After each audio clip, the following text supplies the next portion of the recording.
નમસ્કાર દર્શક મિત્રો, રિયલ ગુજરાત ચેનલમાં આપનું સ્વાગત છે।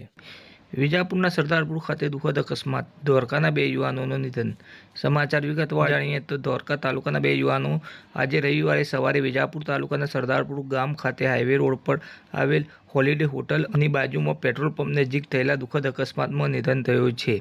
આ ઘટનાએ ધોળકા અને વિજાપુર વિસ્તારમાં શોકનો માહોલ ફેલાવ્યો છે। મૃતક યુવાનોની ઓળખ મોહમ્મદ આદિલ મકસૂદભાઈ પાનારા, ઉંમર વર્ષ 25 વર્ષ, રહે પાનારાવાડ દીવાની કોર્ટ પાસે ધોળકા, અને ફકીર અફસર શાહ મજનુ શાહ, ઉંમર વર્ષ 25 વર્ષ, રહે નાનુગનીપુર ધોળકા તરીકે થઈ છે।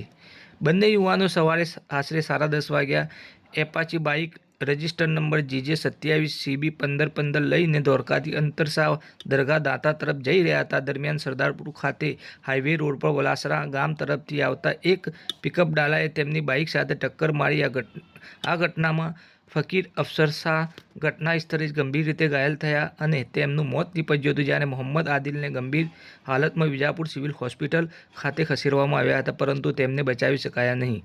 અકસ્માત બાદ ઘટના સ્થળે સ્થાનિક લોકોના ટોળે-ટોળા એકઠા થયા હતા। લાડોલ પોલીસ ઘટનાની જાણ થતાં તાત્કાલિક ઘટના સ્થળે પહોંચી અને બંને યુવાનોને પોસ્ટમોર્ટમ માટે વિજાપુર સિવિલ હોસ્પિટલ ખાતે ખસેડવામાં આવ્યા હતા।